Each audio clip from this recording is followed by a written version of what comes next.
Yes, some good notes of the bill. Yeah, we mentioned today. Yes, yes, sir.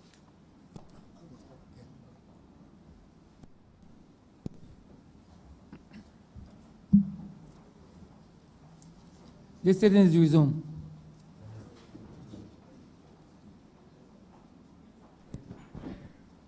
Speaker, vote papers. Papers.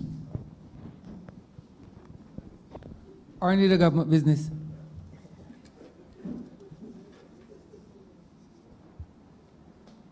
I beg to give notice of the audited financial statements of the Board of Management of Leicester School for the financial years ended 31st of March 2007 to March 31st, 2011, and the audited financial statements of the Board of Management of the Christchurch Foundation School for the financial years ended 31st of March 2006 to March 31st, 2010.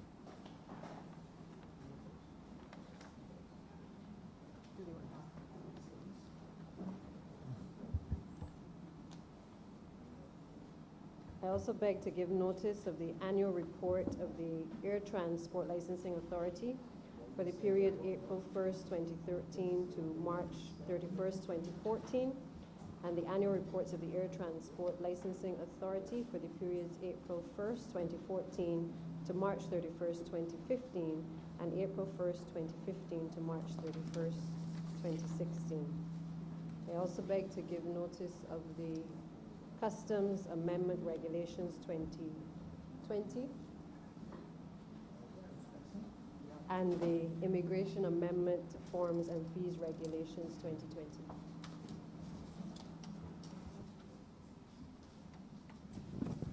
Government notices. Most of the bill.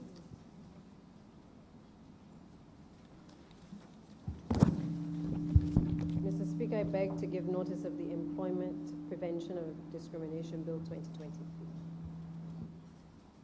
First reading of bills. Mr. Speaker, I beg to give notice of the first reading of the Employment Prevention of Discrimination Bill 2020.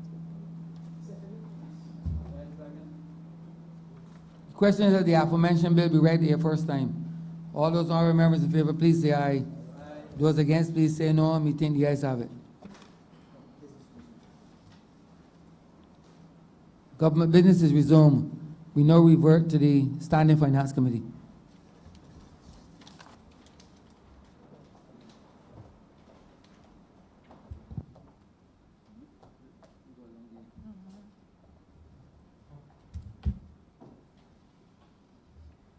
Standing Finance Committee resumes with Head 34.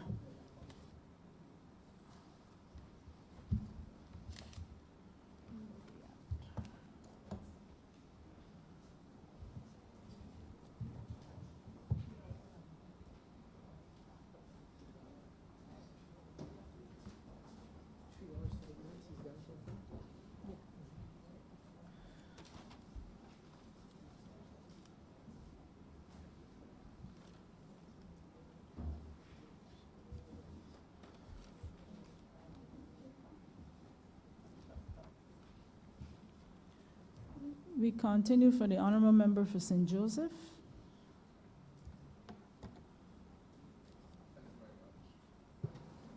Thank you very much. I had a few questions, have a few questions in relation to the process involving the Employment Rights Tribunal. And the head of the Labour Department has very correctly pointed out that they have a conciliatory role under the Employment Rights Act. I'm wondering whether there is any training protocol in place for the training of the staff of the Labour Department for that particular statutory duty. Obviously, the whole area of mediation, conciliation, alternative dispute resolution is one that is very important to the delivery of justice in Barbados. And justice doesn't just mean courtroom justice, it also means justice between employer and employee. And within the high court system, mediation is taking on a very important role, but it has become apparent that you can't just send people in and tell them to mediate. So we have specialist mediation training so as to support that role. In this instance, the Employment Rights Act says that conciliation must take place within 45 days of the complaint. And I'm aware that in some instances, your department is attempting to do conciliation 5 years after. Now, I can't see any point in doing a conciliation 5 years after. Can't see any point in doing a conciliation 5 years after.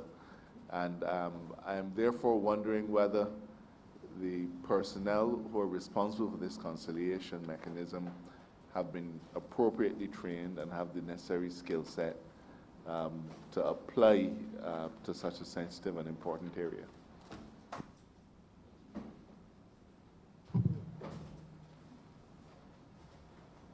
Madam Chair, the question regarding training protocol for it would be the labor officers within the department is the labor officers who manage and administer the conciliation process. Much of the training or preparedness of those officers is on-the-job training. Locally, there's not available targeted or purpose-designed conciliation training program.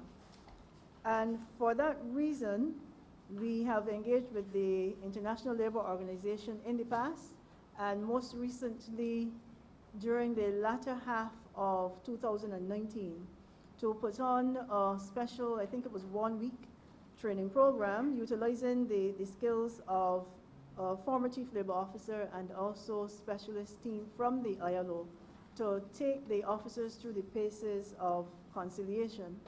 And at the time, that course was open also to workers and employers' representatives. In addition to the assistance we may get from the ILO from time to time, the department has in the past, maybe over the past 10, 12 years or so, have made use of a private sector entity, but not a Barbadian entity, the Stitfeld Handy Group, where they offer on an annual basis alternative dispute resolution training, and that has proven also to be helpful, particularly for newer officers. Another factor that we need to bring to bear as well is that there has been some retirement and staff changes in the industrial relations section. And as a result, the officers there, of the 9 officers, the 9 labor officers we have, approximately half of those officers would still be categorized as relatively new because the learning curve for the technical officers in the department is pretty long. In under a year, it is not likely that you can get a person to perform a conciliation role or safety and health role for that matter at the level that would be desirable. So a training protocol, there is not, as I said, a purpose-built or purpose-designed program, but we do try to make up for the shortfall, and it is a shortfall, using on-the-job training, utilizing the more experienced officers to help, and then the ILO or the private entity, generally the Stitfeld Handy program. Could you tell me how many officers you have who actually are available and who actually do the conciliatory function? Of the 9 officers, they all do the conciliatory function that may come up under the Employment Rights Act. And how many, I'm not sure if this is question number 3, thank you. How many applications do you have on average per year? This would be, sir, applications for Well, the process conciliatory is that a person who considers himself to have a complaint against an employer will apply to you, won't they? Yes. And it is that, at that point, that the section under the Employment Rates Act is triggered, requiring to do the conciliation within 45 days. I'm concerned about the backlog and the delays in having that conciliation. So I'm trying to find out how many, if you have 9 officers doing conciliations, how many applications did you have, for example, in 2019? Or put another way, how many conciliations did you do in 2019? I don't have that statistic right to hand, so I wouldn't be able to give that exact figure right now. If I can join the conversation, just to say that one of the reasons why we continue after the number of days in the statute to attempt conciliation is to continue our efforts to reach resolution so as not to put an inordinate burden on the Employment Rights Tribunal. And the number of labor officers that we have, the number of calls that we get for what might be considered more routine questions, queries, challenges, is one of the things that hamstring us a bit. And I go back to repeat that we will have to intensify, and we will be intensifying our efforts in putting more information in the public domain, so that we don't get as many, hopefully over time, the number of calls will fall, so that labor officers can devote more of their time to actually working on the conciliation that some effort needs to be put into, rather than answering questions, the answers for which could probably be otherwise provided for those persons who need the answers.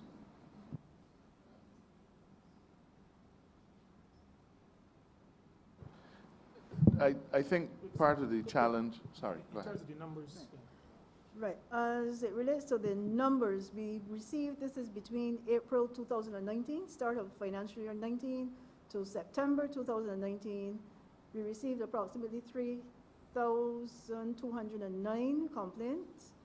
Of the 3,209 complaints, 65 disputes were conciliated, and 65 disputes being conciliated means those that have been completed, not to mention those that are in train, and we referred a further 78 to the ERT.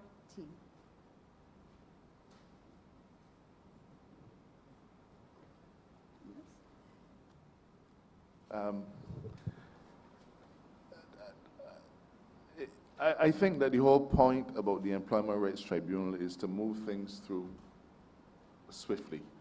And I think that was its appeal over going through a court process with its attendant delays. And I'm just a little bit concerned that your approach to dealing with it, as well-meaning, as good intention as it is, may really not be helping to serve the purpose that it should be. Under the statute,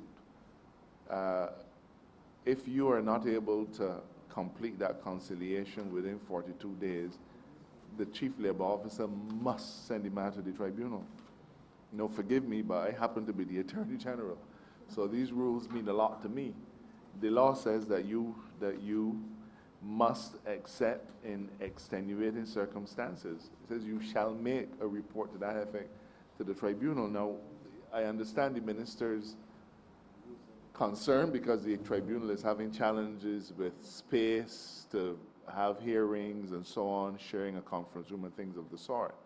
But I don't think that it is fair to the litigants for you to decide that you're going to intentionally slow down things so as to spare the tribunal. That doesn't help anybody. And I really think that we should follow the law. It says if you can't effect a settlement within 42 days, you shall make a report of that to that effect to the tribunal itself. So I'm afraid you don't have any discretion in the matter. at the end of that 42 days and you've not been able to effect a settlement, you must send it on. And it then requires us as the executive, as the government, to ensure that the commission itself has the ability to deal with those things fairly and quickly. And that's my concern. I think Yeah. if you look at section 44(1), you know, you're only in extenuating circumstances that you're allowed to extend that time. Thank you for raising that, Honourable Attorney General, because it speaks to, you're talking about justice for the litigant, you're talking about speed, and I would want to suggest that given the current structure, you identified a number of the constraints that the Employment Rights Tribunal has. Given the constraint, some of what we do is in an effort to speed up the process, even though I have to admit, as you correctly indicated, that we may be going a little bit against the law because we have 200 plus cases before the tribunal. And given the limited time and space, and, well, I'm going to speak to that a little bit later, it sometimes, in my own view, is better to continue the conciliation process as it relates to time that it's going to take. Now, moving though to the Employment Rights Tribunal itself, you identified the space constraints.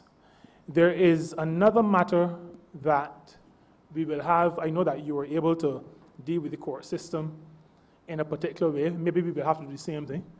Additional judges, additional tribunals. We, like you, are interested in people getting justice. And it may mean that we may have to get additional tribunals. The other thing is that we have been using a model which does not speak to people whose only work is being a tribunal chair, so that we find ourselves using the time, and tribunal chairs find themselves using the time in between their other responsibilities, their occupation as attorneys at law, and the time that they can devote to the work of the Employment Rights Tribunal is in many cases limited. And we will probably have to seek the route. We will obviously engage with your good self and your good office to work through if we should have dedicated tribunal chairs, persons who can devote the kind of time to the very serious responsibility and allow the litigants to have justice served in a timely manner. At this time, that is not happening. And it is not happening because of the reasons that we indicated. We bought last year some additional equipment to allow 2 tribunals to meet at the same time. But now we have the issue with space. So sometimes one tribunal has to be shifting around, and there are challenges with space, so we have not been able to have on a consistent basis 2 tribunals meeting at a time. So there's the issue of the space, there's the issue of persons who are able to dedicate their time. Now, if persons are going to dedicate enough time, sufficient time, it means that the emoluments that they receive will have to reflect that dedication of time. That is also an issue that we as a ministry have been, I don't want to say fighting, agitating for.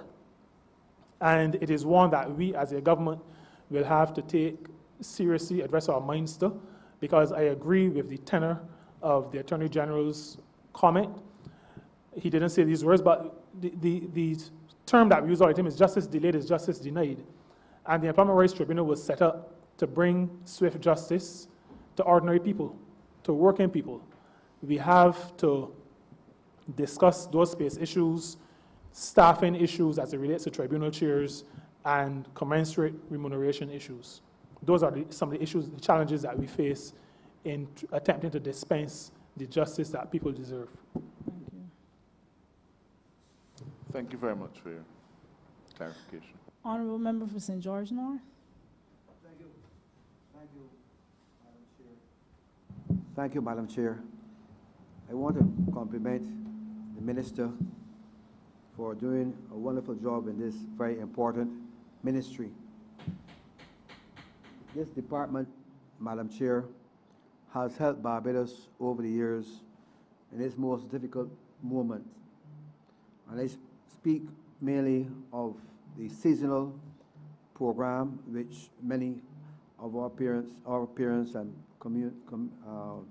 constituents have traveled to Canada, to the one in the USA, and of course Britain. After the Second World War, your department was so instrumental in getting people across to London, and I dare say that I believe that you are still in the process of helping a number of our Barbadians to get abroad as well. I want to find out though, how many persons are now employed in the US farm program, how many persons you have employed in the Canadian farm program, and how many people you are likely to be involved in the UK market. Because, as I said before, your department has helped us in our time of need. At this time, with unemployment rising to above 9% or so, I believe that your department must be called upon to help us find this employment. Thank you, Honourable Member. At this point, we have no persons in the United States in programs. That is the one I indicated earlier today that we were placing a lot of attention on. We have a new experience, well, I should say new experience, but a liaison officer who has had quite some experience in that area. We have faced some of the challenges of immigration restrictions and approaches to immigration in the United States, but as we engage in discussions, we have another one, I think in about 2 weeks, with personnel from the United States Embassy here. But we believe, we are pretty certain that there are opportunities in the United States to be had, and we are vigorously pursuing those opportunities. The UK opportunity is one that we are currently working on. The interviews have been concluded. The persons from the UK would have left Barbados last week. I think it was last week. And that pilot program is intended to employ 50 persons in agriculture in the United Kingdom. While we were here, and actually while on the same day that we held a press briefing to notify the country, to inform the country of that opportunity, the Home Office in the United Kingdom issued a position paper, made an announcement indicating that that pilot program, the numbers have increased. And so we believe that Barbados will have the opportunity to add to the 50 who we've already committed to having as part of that pilot program. That came about as a result of, we believe, Brexit and the slowdown of workers from Europe, particularly what was called Eastern Europe, into the United Kingdom, and the development, the continued development of the agricultural sector in the United Kingdom, especially in our case, what is called edible horticulture, agriculture, how we refer to it. So we believe that there are additional opportunities to be had in the United Kingdom market.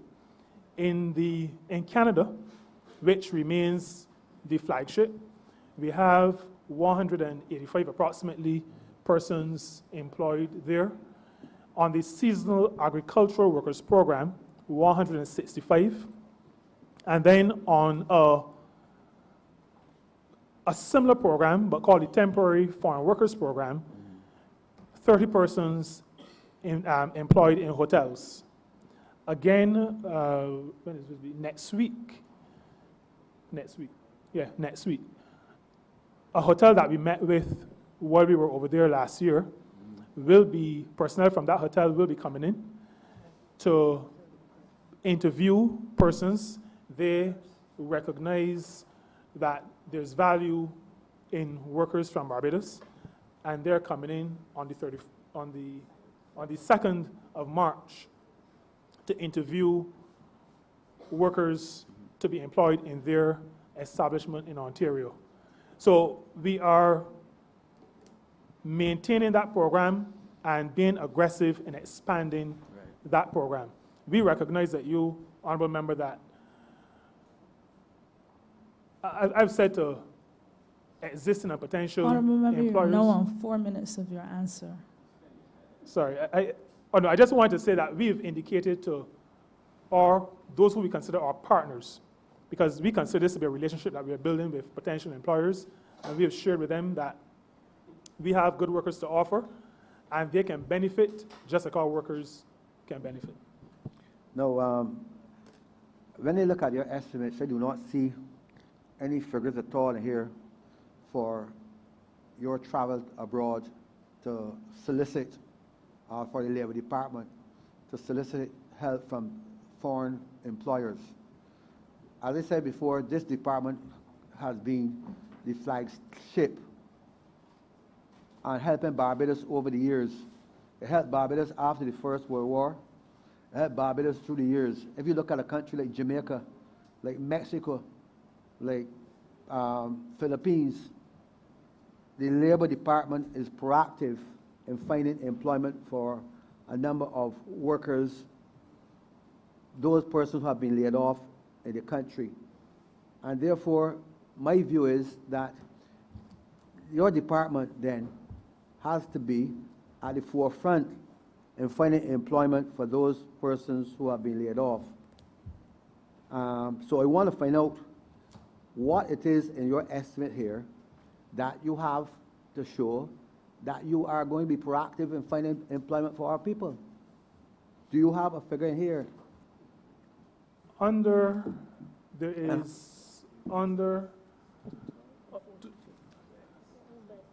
the subprogram 422, sorry,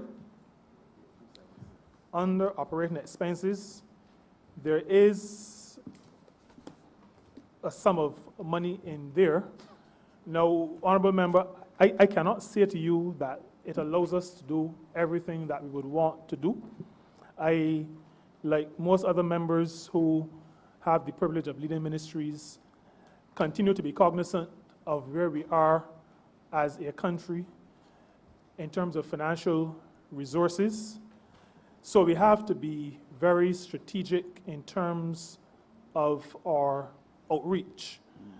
But we have included sums there that will allow us to go out and solicit opportunities for our people.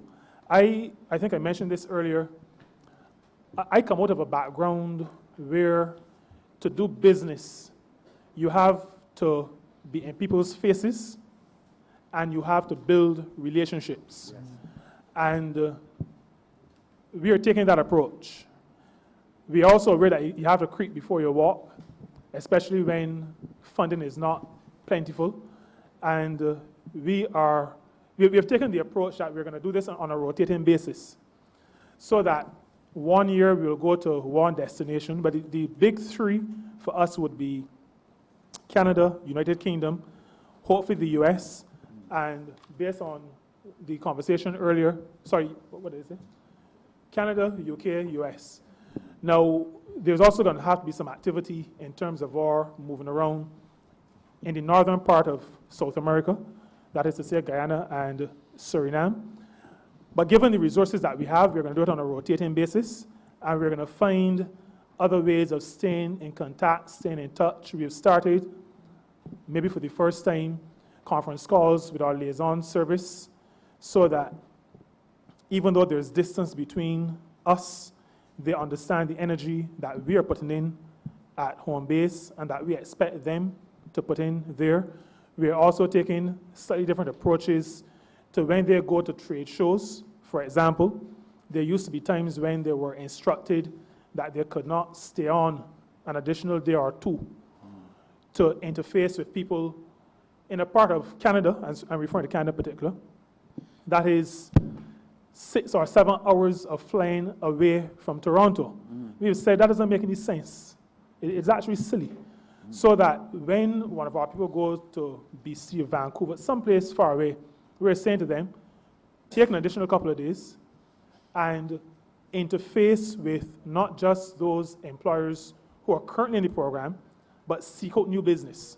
So we're going to find ways to stretch the dollar, as we say in Rosal, and still be effective. But we are definitely going to stay in contact and as far as possible in the face of those persons we want both to stay in the program as well as those we want to join. There are other countries who are being very, very aggressive.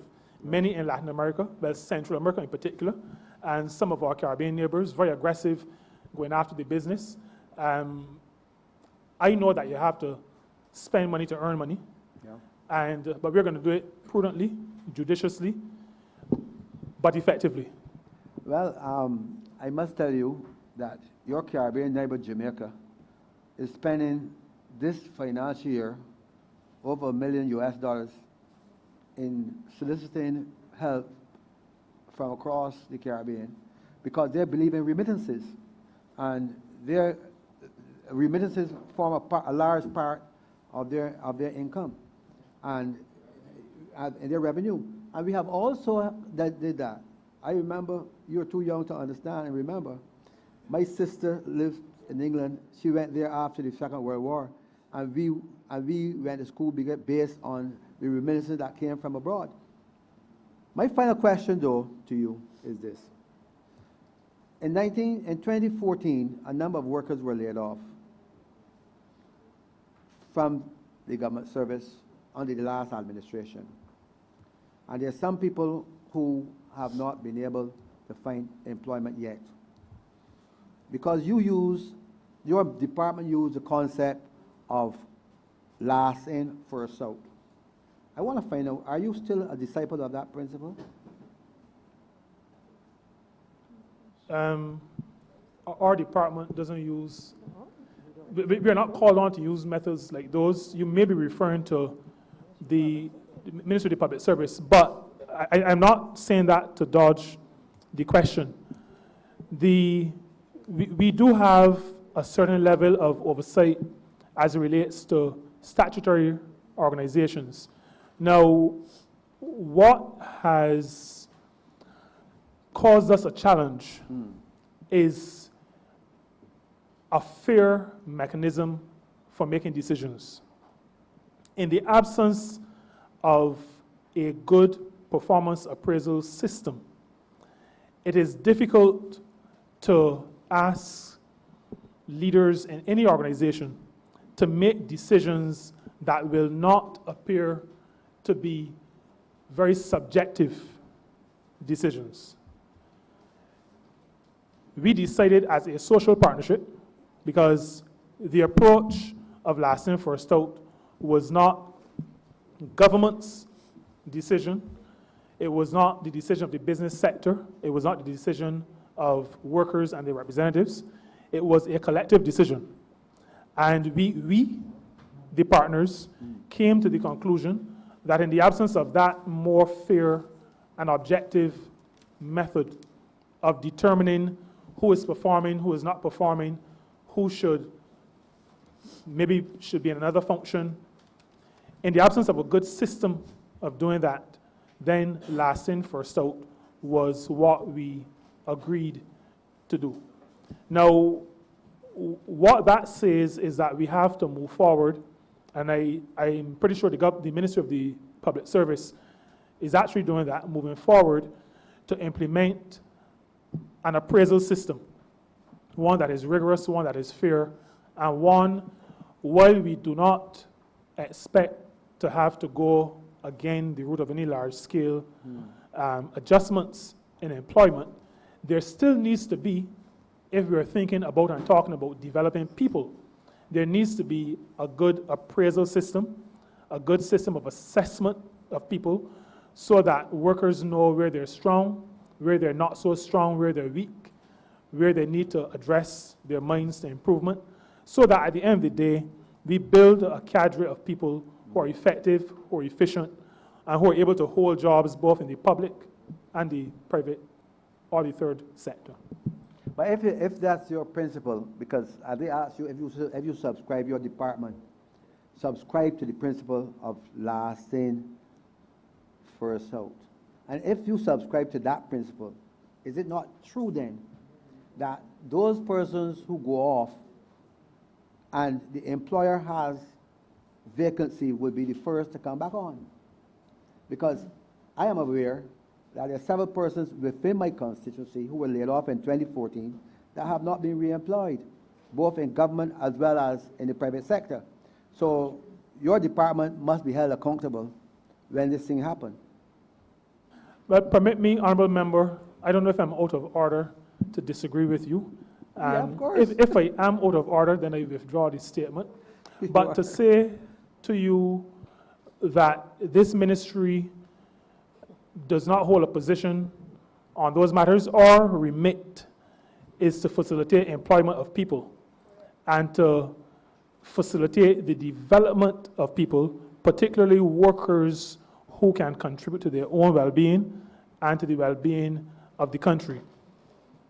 We agree, and all social partners agree, that those who have been retrenched, separated from employment in the public service, should have first opportunities to be re-engaged.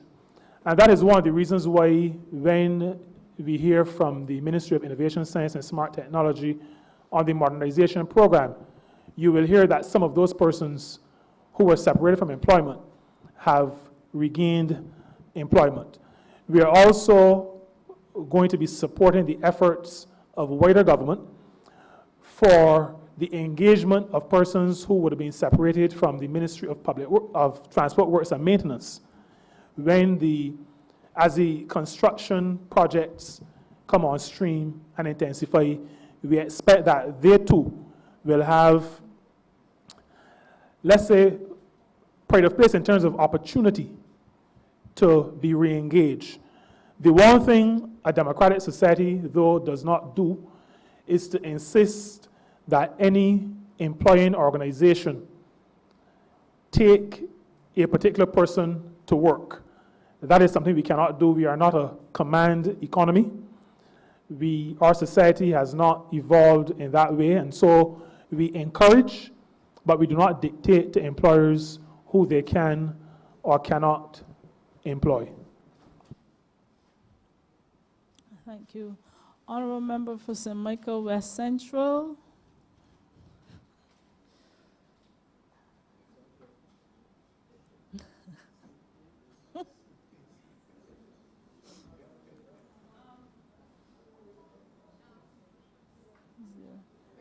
He has not spoken. He was before Marshall. Marshall spoke already. Marshall spoke already. Yes, but he hasn't.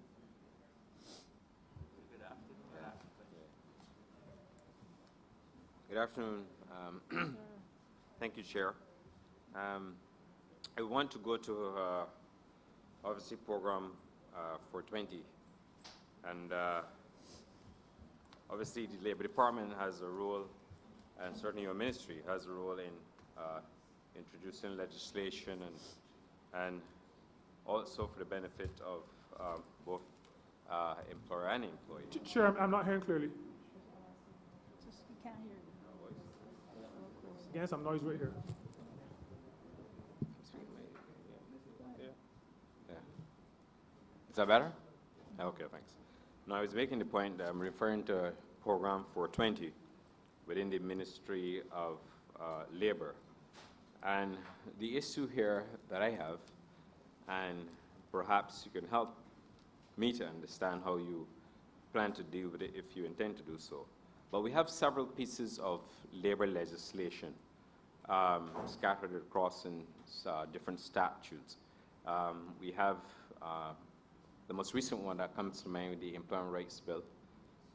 You also have the severance. You also have how they would pay. You have the Protection of Wages Act. In other Caribbean jurisdictions, sometimes you might even find they have a code of labor. We don't have that here. But I would like to perhaps understand if your ministry, sir, is thinking about going the route of perhaps harmonizing labor legislation and bringing it into one place. Because obviously when we go forward with other pieces of legislation, there will come a time when we will have to look at responsible reemployment. The whole issue of retirement and the issues associated there that I won't go into this afternoon. Perhaps legislation to deal with part-time and this whole business of the contract for service and contract of service. So I don't know, Minister, if you or your officials will be in a position to perhaps tell us if you are preparing to consider any harmonization of local labor law. And I'll come back. All right, thank you very much, Honourable Chair. I'm going to take it only because it more speaks to policy. We've recognized the move across the Caribbean toward the labor code. We've also heard from the International Labour Organization, their Caribbean office has been encouraging us to go that route as well. We have not spent a lot of time putting our minds to the discussion, even though we have mentioned it among ourselves on a few occasions. The reason why we haven't done that is because with our limited resources, we have really to apply ourselves to the more urgent matters. The labor code, though, I believe, while it is highly desirable and may improve the efficiency of our worker management relations and the legislative underpinning of that, it is one that we have had to put as a medium-term consideration as opposed to an immediate consideration. So there are a number of pieces of legislation that are already there. Safety and health at work, for example, that we have spent quite a bit of time getting the regulations to work, because if we went to labor code, we still need the regulations for that. A labor code would include discrimination. So that kind of work still needs to be done. We've committed ourselves to tidying up a lot of the mess left by the last administration. So those regulations were outstanding, not dealt with, as though the safety and health of people, of workers, was not important. So the rush to pass the act is passed, but then to get the regulations to give life and meaning, we've dedicated our time and efforts to making sure that what is there works, spending time on overseas employment programs, for example. But the labor code is definitely something that we will have to look at, because that harmonization for us will constitute the next level of efficiency and effectiveness. Having everything in one place, changes to one aspect feeding through to all the other aspects that it touches. That is the next stage, and we will be addressing our minds to that in the not too distant future. We will also, as we do that, we've been promised assistance from the International Labour Organization in our efforts in that regard. And so once we're able to dedicate people and time resources to it, then we will push ahead to have that labor code sorted out once it is the will of the cabinet that we go in that direction. And just, Madam Chair, the issue of, a couple of constituents asked me to ask this question, the whole issue of a contract for service or a contract of service.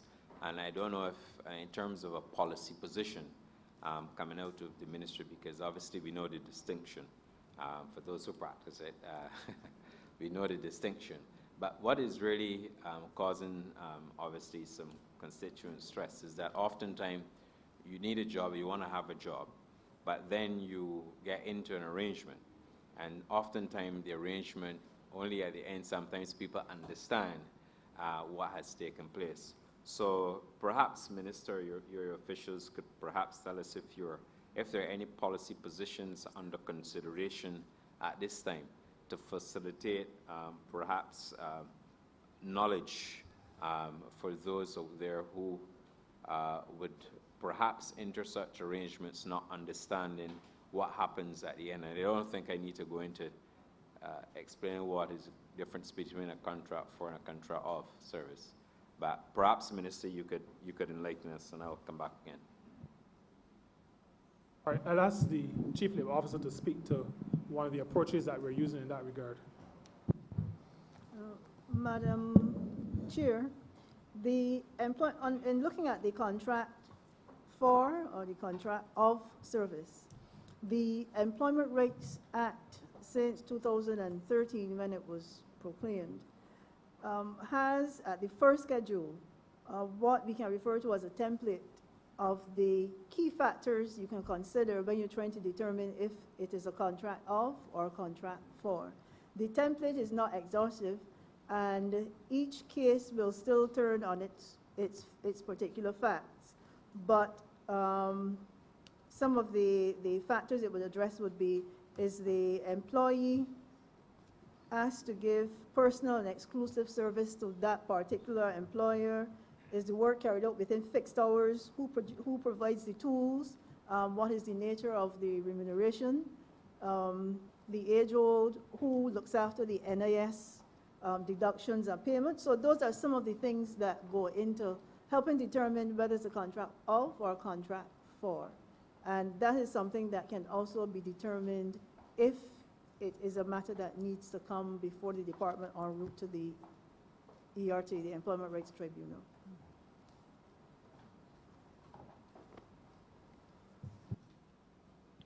Thank you. And I understand it from the position within the ERA, but I think in terms of maybe having a communication campaign or social media campaign, I think you alluded to the works of your ministry, because I think the time is now, because we are witnessing a lot of that, and certainly there are constituents who come to us and complain.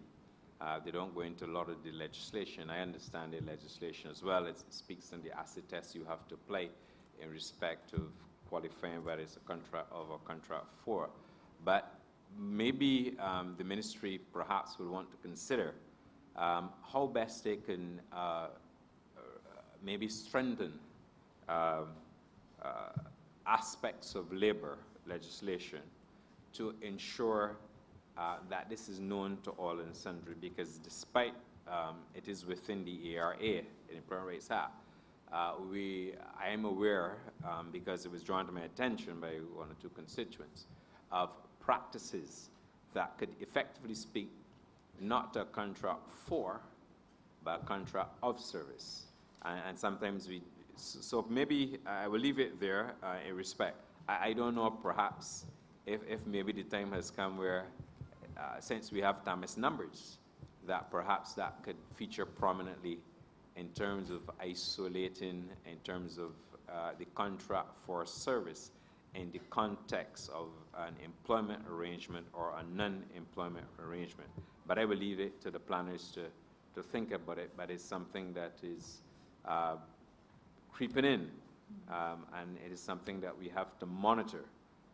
Otherwise, it will have implications for us, but even national insurance, it will have significant implications for a national insurance scheme, because you may have a lot of people at work, but then you don't see the level of contribution income coming in. But I'll leave it there because I think it's something we could discuss. But I also want to go quickly, Chair, to the whole issue of manpower plan. I know you discuss aspects of it, but I firmly believe that in Barbados, perhaps, and I know you have a lot of programs, but one program perhaps, and maybe you have it already, I would like to encourage your ministry to pursue, through policy and other mechanisms is the whole issue of management training and management development in Barbados. I believe it is something that we can all contribute. I know that there are companies that have management training, development programs, etc. But I think the time is now where we need to fast track and try and develop more of our local management, but do it through policy and through manpower planning, which I know your ministry is very good at. So I'll leave that for consideration. Thank you. Thank you very much, Honourable Member. What has crossed my mind but has not yet been discussed, the whole matter of management training, we are recognizing based on the cases brought to us and issues brought to us at the level of the Labor Department and also the Employment Rights Tribunal, that there is a lack of knowledge, lack of understanding at the management level. And it is not just an understanding of particular statutes, particular pieces of legislation. There is, in my view, and I think in the view of a number of other people, a weakness in our country at the middle management level, a serious weakness. And I'm just going to say what has crossed my mind because this is not policy. We haven't talked about it, discussed it. But maybe the time has come to include as part of government's facilitation of business development a stipulation that leaders at various levels of organizations are exposed, compulsorily so, to management training, effective management training. Now, I'm throwing that out. It is something that crossed my mind, and it is something that we in our ministry will have to discuss further because it would include and involve ministries outside of our own. But there must be, I believe the time has come for some kind of stipulation that forces people to do the training that they ought to do. We believe in the ministry in upward mobility. One of the challenges in upward mobility within organizations is that persons sometimes are put into positions because they are good in the position that they're in. So they're put into the next position up, but they are not always given the tools that are necessary to perform effectively in that position, especially if that position is a management or supervisory position. So it is an issue that we will have to look at, and look at very seriously. We expect that this economy is going to continue its upward trajectory in terms of expansion, and with that will come then all issues that may be small now are going to be magnified when the economy really starts to take off. And so these are matters that we have to take into consideration and act on with a degree of urgency, and that we commit to do. Thank you. Honourable Member for St. Michael Southeast. Thank you, Madam Chair. I just want to first of all commend you, Minister, and your team for the responses thus far to the queries that have been raised. I think you are a perfect fit in this ministry, given not just the connection to the religious side, but also certainly to the private sector. And on that point, I believe that the emphasis that is being placed by the Ministry of Labour in relation to the positioning of the third sector is going to be critical to the advancement of the economy. I say that because I think there's been a lot of feelings of neglect in the last few years in relation to that particular sector and the role that it can play, and certainly the recognition of what it can do for the economy when a government may not be able to pull a lot of the weight itself. I see that you have put in place a secretariat for the third sector activities of around $31,400. I'm also mindful that your ministry would have worked very closely with the Ministry of Education in relation to the Give Back program and identifying a number of the volunteer entities, which would have included a number of NGOs as well as businesses, corporate entities. And I think, therefore, that the role that you will play, not just in building out the First Job initiative, but certainly in relation to the Give Back program, is going to be critical to developing this area for young people, certainly to be able to enter the employment arena.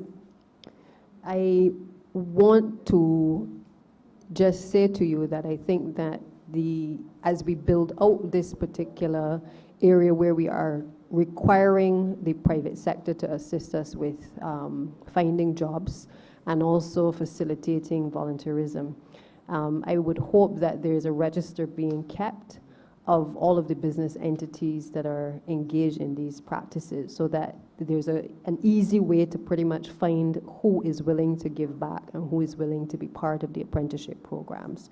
There's no question on that one. I just wanted to make that as an opening statement to you.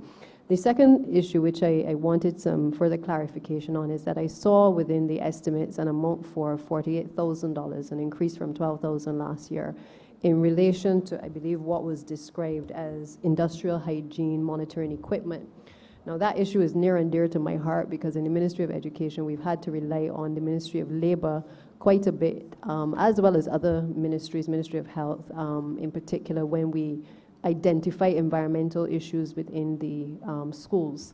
And I know that there were concerns recently in relation to whether the department had the necessary equipment to assist with the testing of plants, particularly businesses around the schools. So I just wanted to get an update whether this particular sum of money was going to help the Ministry of Education certainly to be able to carry out certain tests.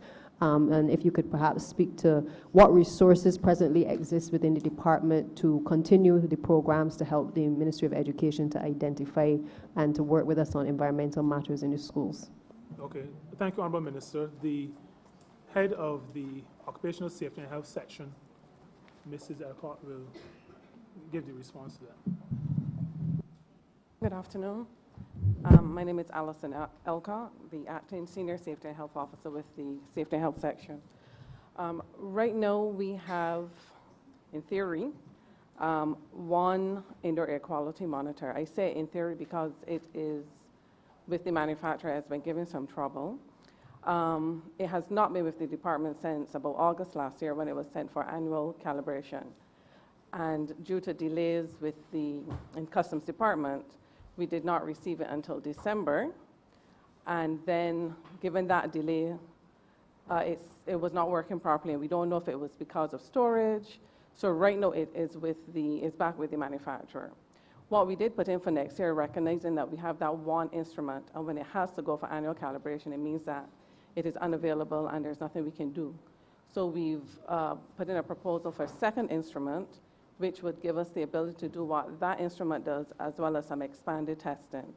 So once we are able to secure that, then we will be able to do more testing. Is there a particular maintenance or investigative procedure that is within the department to, once you are alerted that there may be challenges, say, surrounding a school? Because I think we often, as we said yesterday, we often wait until we hear that something is happening to be able to send in the teams. Is there a system presently for being able to identify some of the challenges that we may be encountering? For instance, I have a lot of schools where in the surrounding area there are businesses operating, spray painting. So it's a combination of environmental health, it's a combination of Ministry of Labor being contacted. And sometimes the public is not necessarily aware of exactly how many departments have to be engaged in order to make decisions as to the safety of going back into the environment. So I don't know if you could perhaps speak to that in terms of the intervention mechanisms that are in place. Once you have the equipment, what sometimes has to be done in order to give the all clear? Okay, so the Labor Department has some role. We have a responsibility within the workplace setting. So in the school, it would be the confines of the school. If there are businesses or workplaces outside of the school, then we would have some authority to go in and do routine checks. So this is whether there's a problem or not. In the instance that there is a problem that is reported to the department, then we would start first with an investigation of the workplace that has reported that problem and work outwards from there. The Environmental Health Department also has some responsibility, and when it comes to the non-workplace, then because it can be a residential activity that can be impacting on a workplace. And then, of course, there's the Environmental Protection Department that has responsibility for ambient air quality. So that department also plays a role. As to the protocol that should exist, all workplaces are required under legislation to have a joint health and safety committee. And it really is the occupiers' responsibility to ensure the safety, health, and welfare of the workplace. The Labor Department is available to provide assistance wherever that is practical and reasonable. So what we encourage workplaces to do is to have that safety consultation mechanism in place, which is made up of half management and half employee representative. And they proactively conduct walkthrough inspections of the workplace from time to time so that problems can be identified early, encourage workers to report concerns, to report issues, so that they can be addressed early. One of the main challenges has to do with the lack of maintenance, or maintenance not being done in a timely manner. And that's not unique to the public sector, but that's one of the challenges that we observe. So by the workplace taking the responsibility that is required under the legislation and being proactive in doing inspections, they may be able to identify problems early, which can be addressed. And where it goes beyond the workplace's ability, then the Labor Department is there to assist and to help in the troubleshooting, not to find the solution to the problem, but help in that process. And just finally, ma'am, thank you very much for that response. And just finally, I think the ministry is also going to benefit from the former Chief Education Officer now being the Permanent Secretary. And no doubt her background as a trade unionist, as well as the familiarity with education and the sector, I think Minister will serve you well in the years ahead. That said, the Permanent Secretary is also well aware of my previous concerns in relation to data and the collection of data, not only within the Ministry of Education, but with the Ministry of Labor, as it relates to young people who have left Barbados, or just persons generally who have left Barbados to study, who've either received scholarships or exhibitions, or persons just generally that we send overseas for national development scholarships. And being able to track where those persons are, because I think that has a large part to play in how you determine whether those persons are going to come back to Barbados and the opportunities that are created by the respective ministries as well. So I don't know if these discussions have taken place already in relation to how we start to plan for those young people, but I know in the Ministry of Education we are taking steps to capture the data, which I hope then can also be shared with you. But I think you will also have to put in place mechanisms to identify those persons and to really work with all of the respective ministries to identify where are the niche areas, or where are the areas in terms of labor across the various sectors that we as ministers should be identifying, even for national development scholarships as well. The Permanent Secretary wants to speak to her former minister.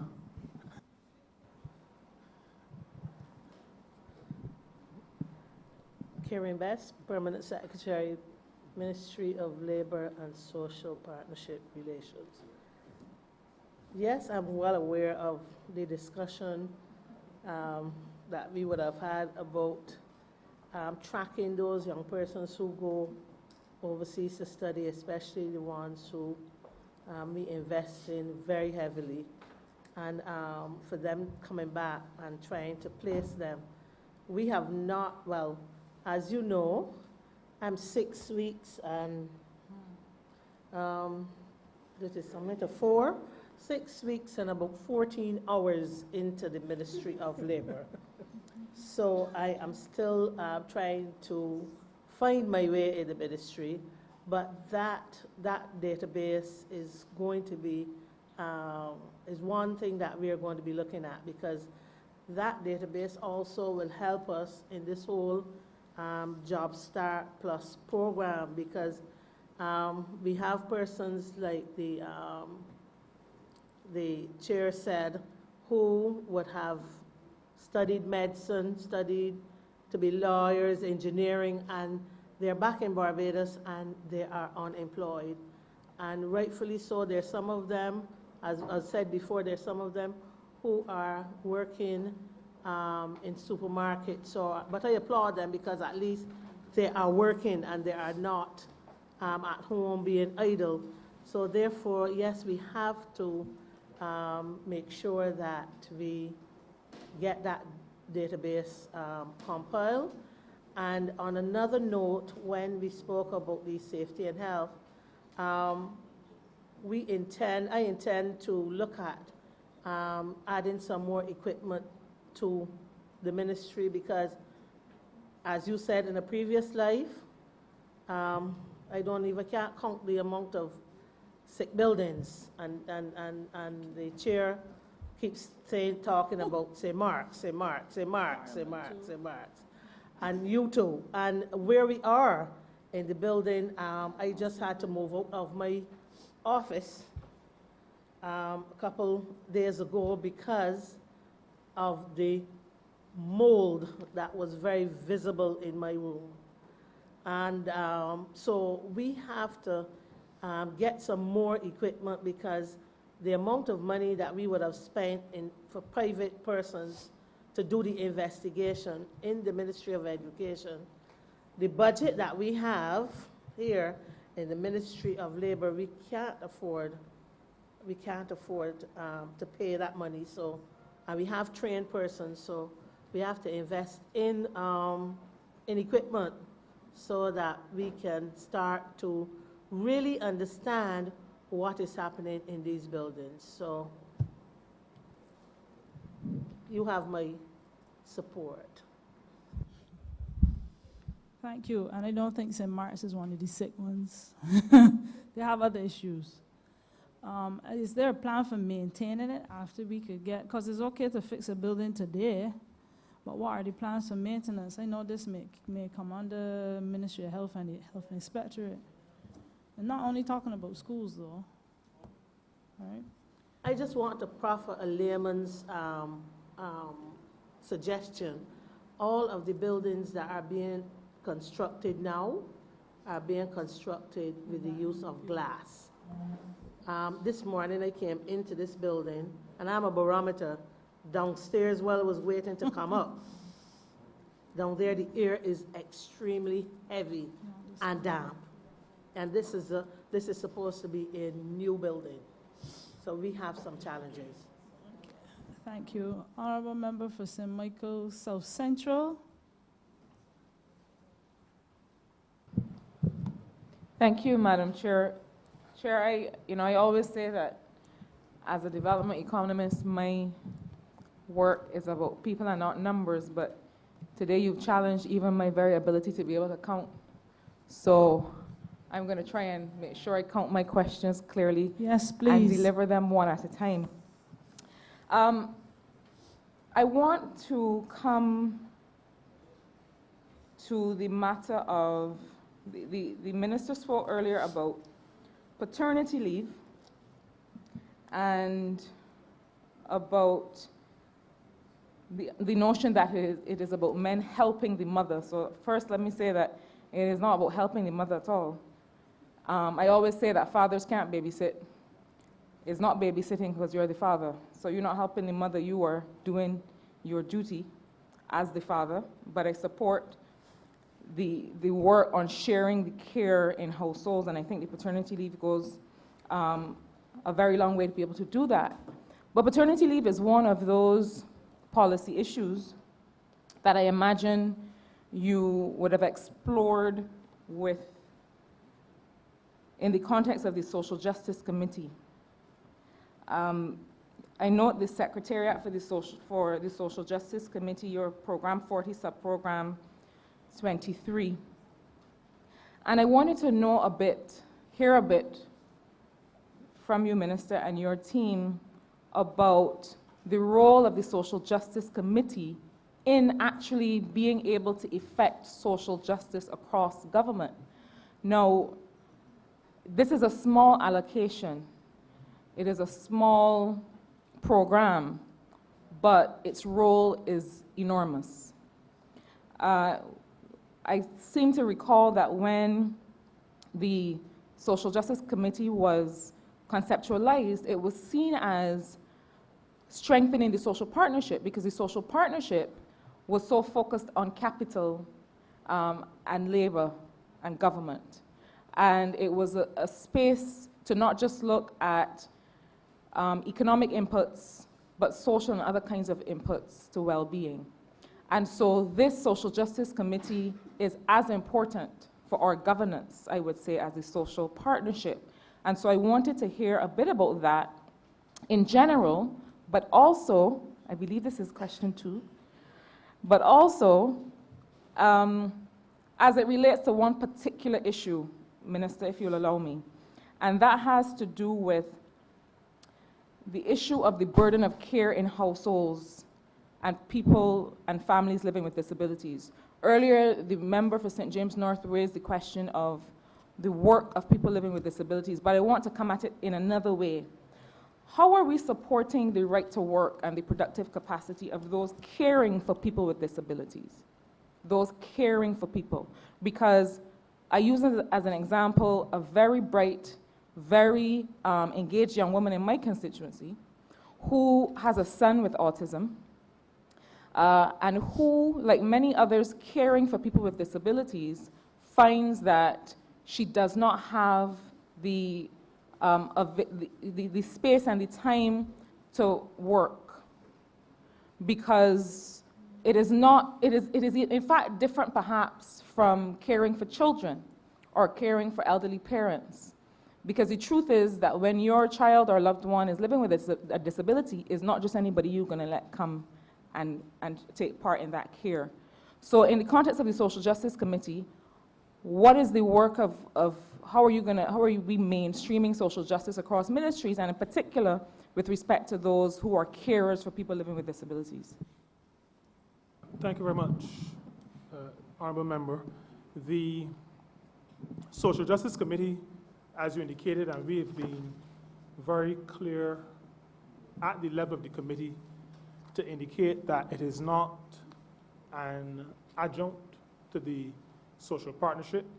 It stands in its own right. The Cabinet has agreed to the policy position that sees the committee reporting directly to Cabinet, but also reporting and sending submissions to social partnership if it is something that the existing social partnership should be addressing.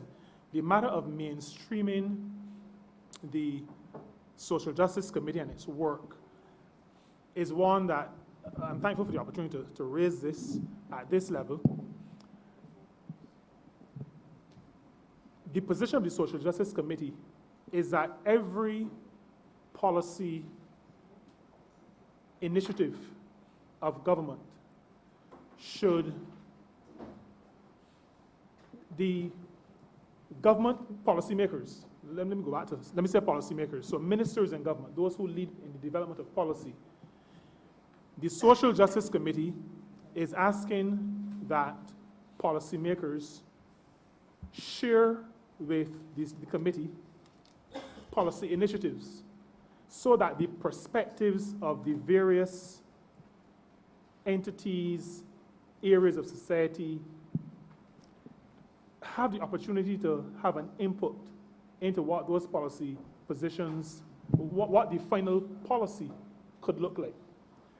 The Social Justice Committee is an excellent vehicle for getting feedback from segments of society that in the normal development of policy you may not be able to get outside of going to a town hall meeting, so that you have the perspective of men, of women, of children, of people living with disabilities, of social workers, a range of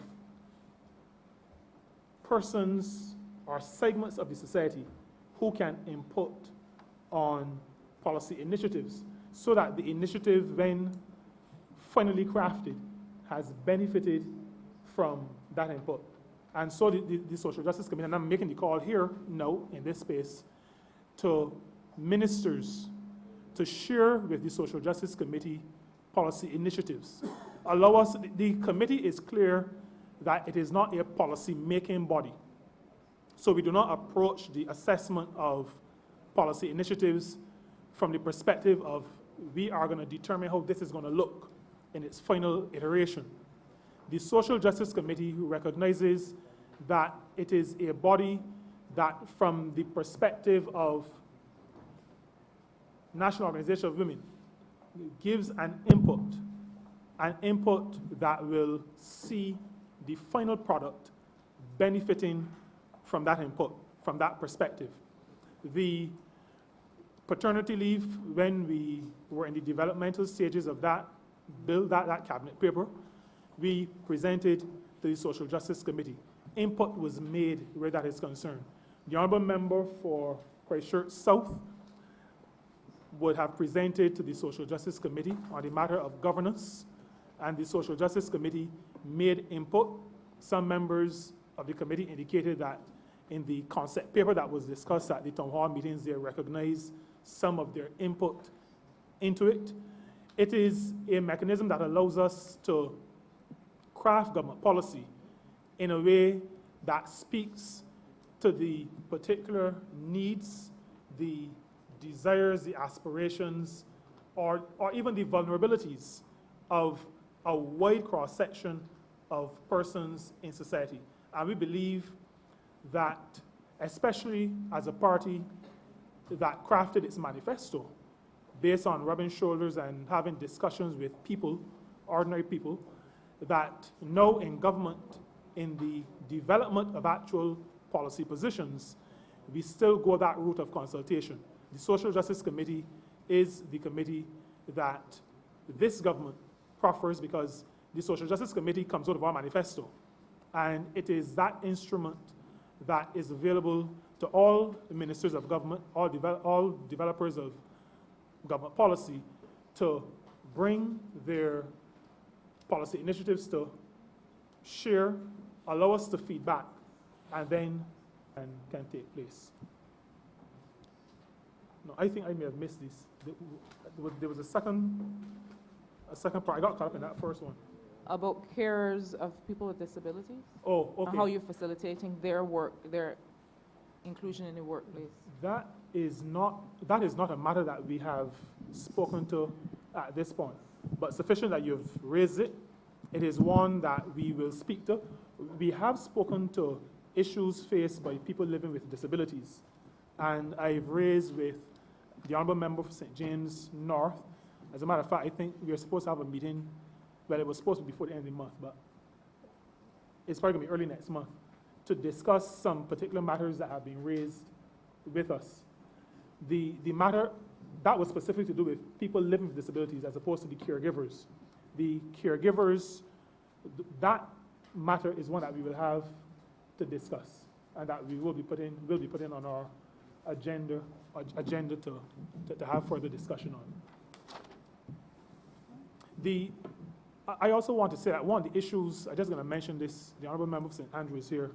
One of the issues raised by non-governmental organizations, so this kind of spans both social justice and third sector proper, is the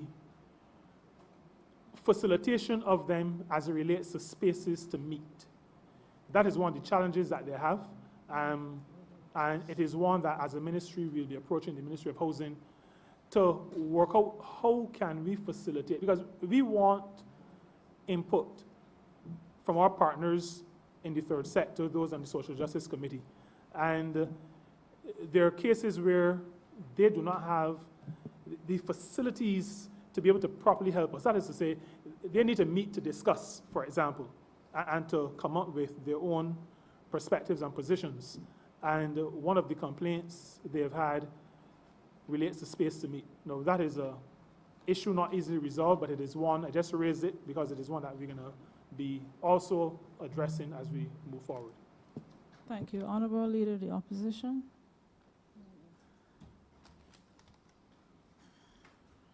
Thank you, Madam Chair. The Minister, in response to a query earlier,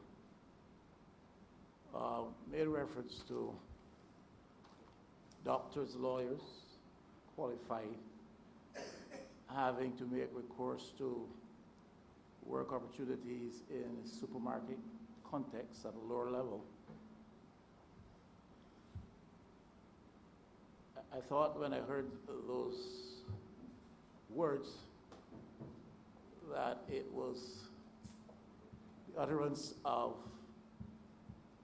an inexperienced politician who would not have recognized that such could be used against him by an opposition.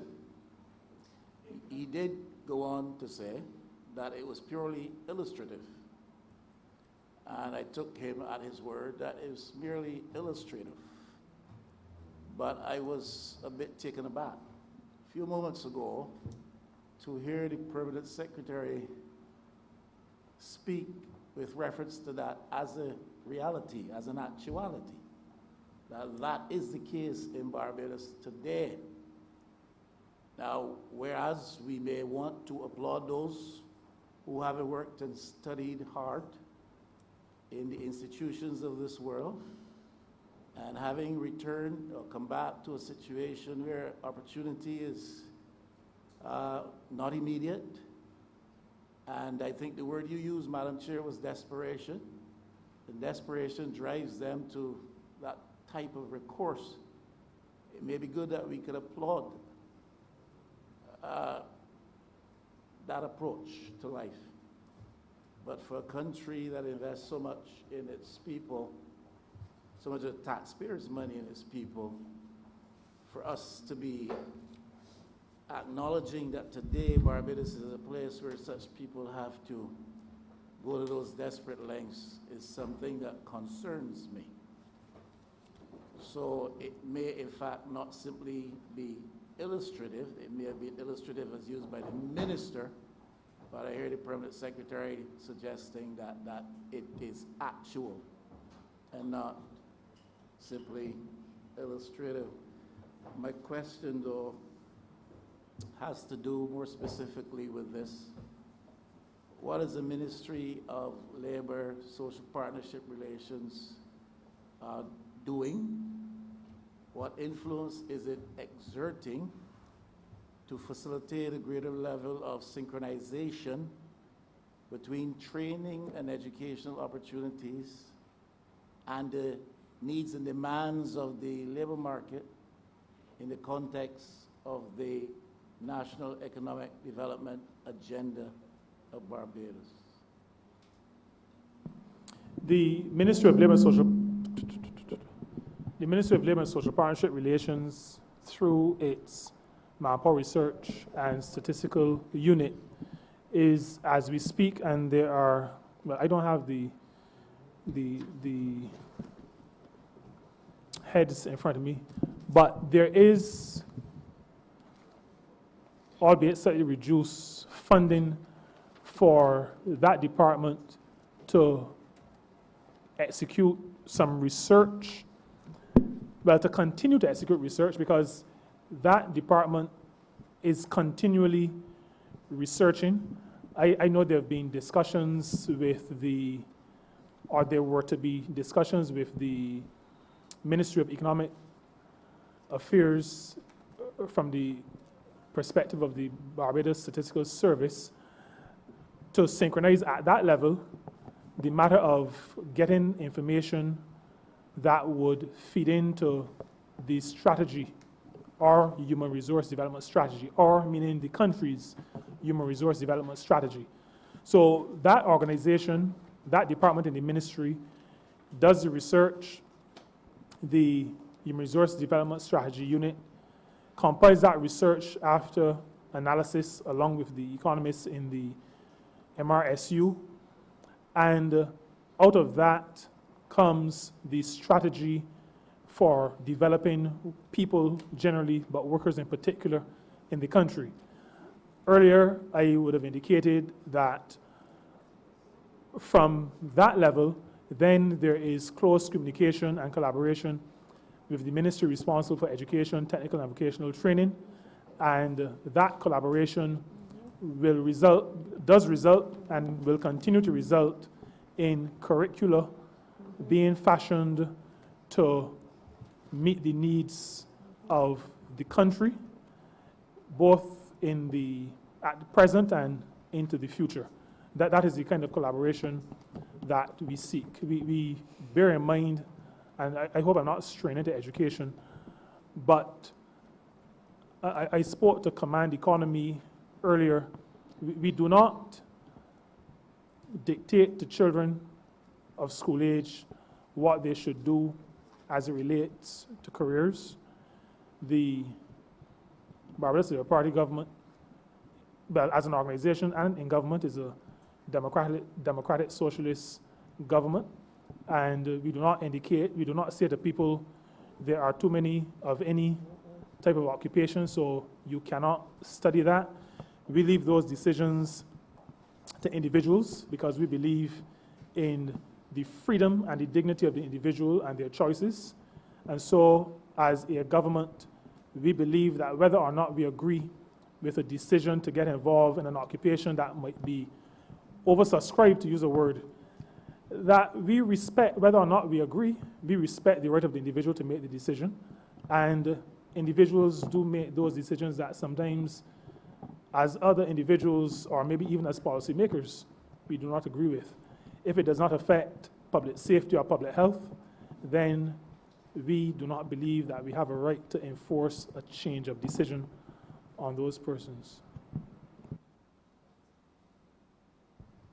I would think, though, ma'am, that even in a democratic society and even a democratic socialist political organization would, especially in a situation where education and training is largely paid for by the taxpayers, would want to exert some influence on the institutions, whether secondary or tertiary level, in terms of what they offer, rather than try to exert pressure on the individual as to what they ought to study, although persons can also be incentivized at the level of the individual. But I will move beyond that, if I may, with your leave, ma'am. I was trying to suggest earlier that the banking sector is not readily disposed to investing in the business efforts of smaller enterprises, even medium-sized enterprises. And states like Barbados, governments like, and economies like ours, tend to have to find the capacity to offer capital assistance to such people more often than not. And we make efforts. The trust program is one such program, offering a certain amount of small capital for smaller efforts. But I wonder if the minister and the ministry would be of the view that it could offer advice to the government that maybe they should consider a radical shift, and instead of providing for small windows for capital access to smaller, medium-sized enterprises, to go the other route and guarantee loans obtained by those small, medium-sized businesses from the traditional banking sector.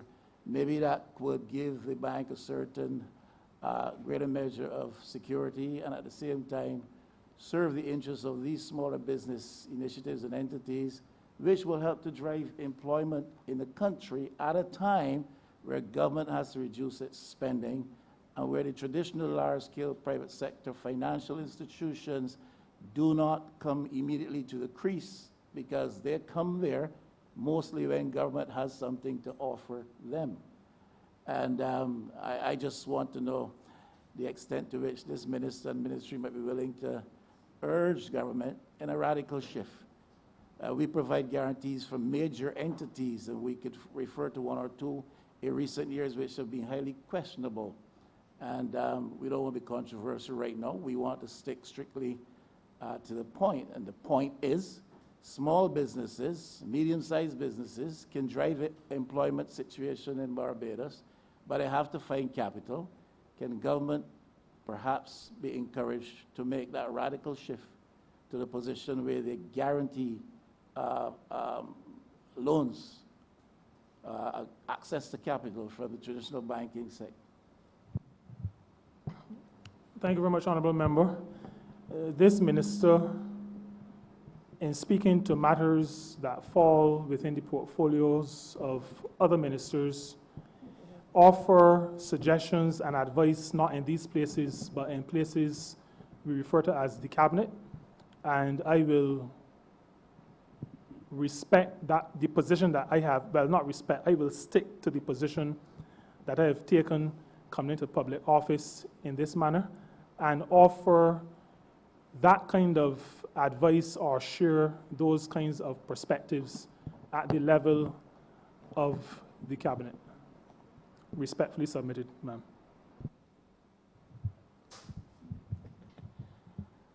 I do understand that response, Madam Chair, and I'm not totally surprised by it, though a little disappointed with it, because I'm not encouraging anybody, any minister here, to divulge any matter of confidence in the context of collective responsibility that is brought before the Cabinet of Barbados. I'm simply suggesting we have a problem of unemployment in Barbados, which everybody knows. Underemployment, everybody knows. We have a problem of lack of access to capital. Everybody knows that. And therefore, we have to find solutions. Would it be out of place and a matter of breach of principle, precept for a minister to suggest, something that is something we could possibly consider, and I would not mind putting it to the cabinet. But I accept the answer which is given. I have another one, a third one. It has to do with productivity. Now, I raised this matter of productivity recently in another forum, and there were attempts to chastise me and tutor me on these matters, but that's all right.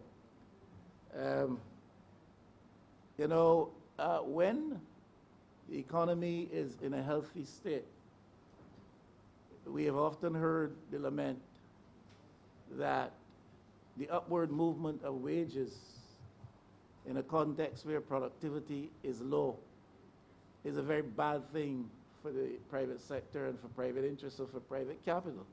Wages are going up, but people are not producing. That's what we have heard. I'm not suggesting that's the case. I'm saying that's the lament we have heard. Now we are in a situation in Barbados where wages have been static, hardly any movement in a context where cost of living, taxation, everything else have been skyrocketing. And yet, we anticipate that there's going to be economic growth. You will not have economic growth unless there's a raise in the level of productivity. So a lament comes when wages are upwardly inclined, productivity is low, but we expect productivity to increase in a context where wages are static or on the decline if you take into consideration the increase in the cost of living around there in the context of those wage things.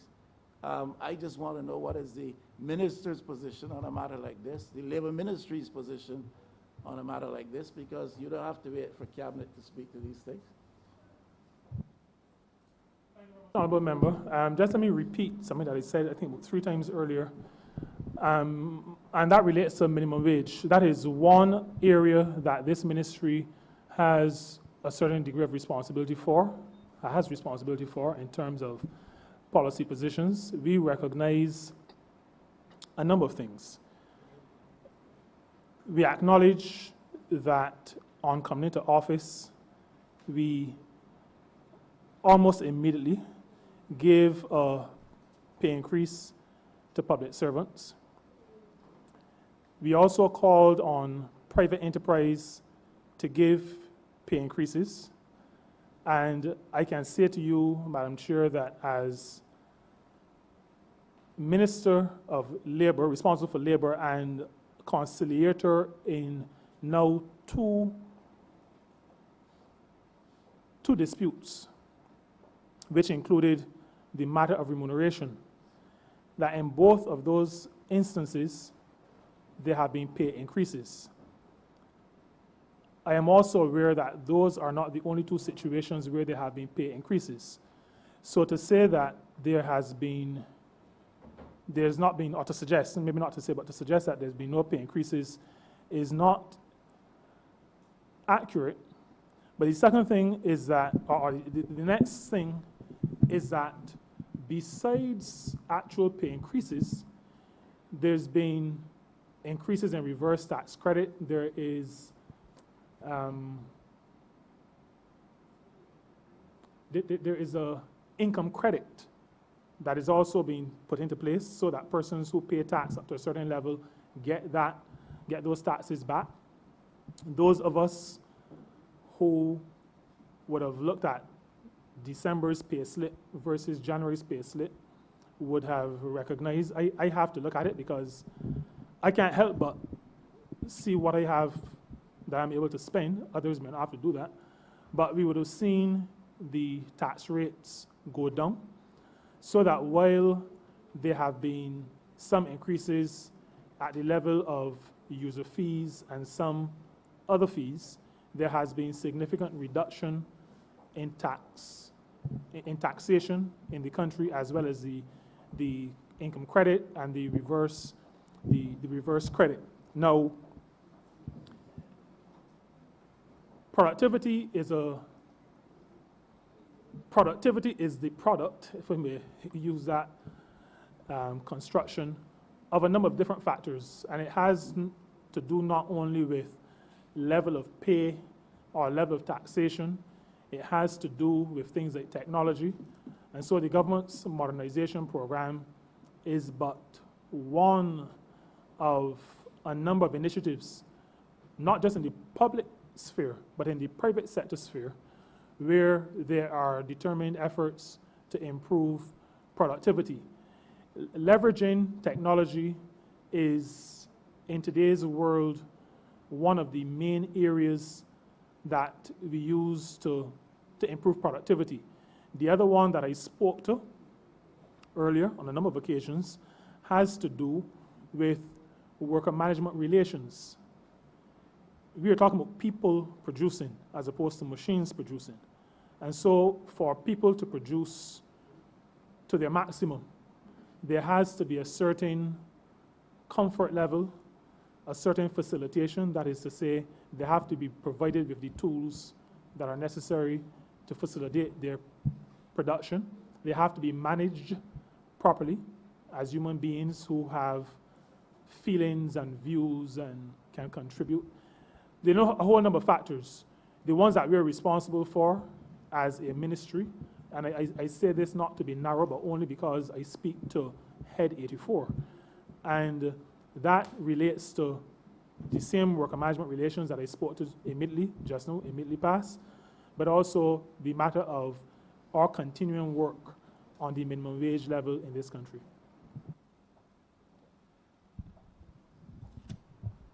I don't have it. I know I've exhausted my 3 questions, but just to respond, if I may, Madam, with your leave.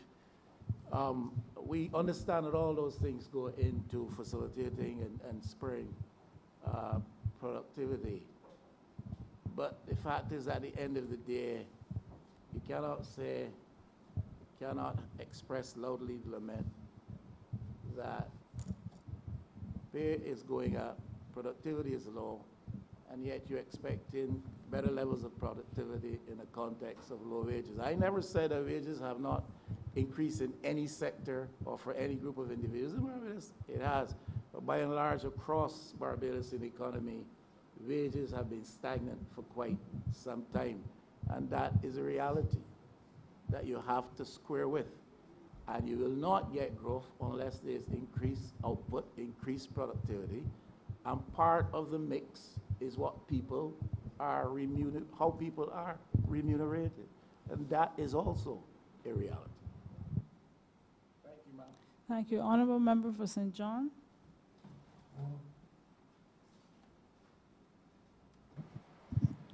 Thank you, Madam Chair. Minister, I have one question, and this is in relation to working both in the farm labor program and maybe the hospitality industry. Over the weekend, there was an article in the paper under the heading, Angry Barbadians Plan to Take Action. And this story revolved around an entity who, it appears, was taking money from, the article is saying, 300 individuals to find work in Canada. My question to you is, what is the process, or what would you recommend to youngsters in St. John who are looking to source work in Canada? I mean, what is the registration process? And can those forms be decentralized to make it easier for persons who are unemployed and may find it difficult to reach your ministry to make those applications? Thank you. Thank you very much, Honourable Member. First, we are here to discuss the estimates, which include $7 million for this head, $7 million plus for this head.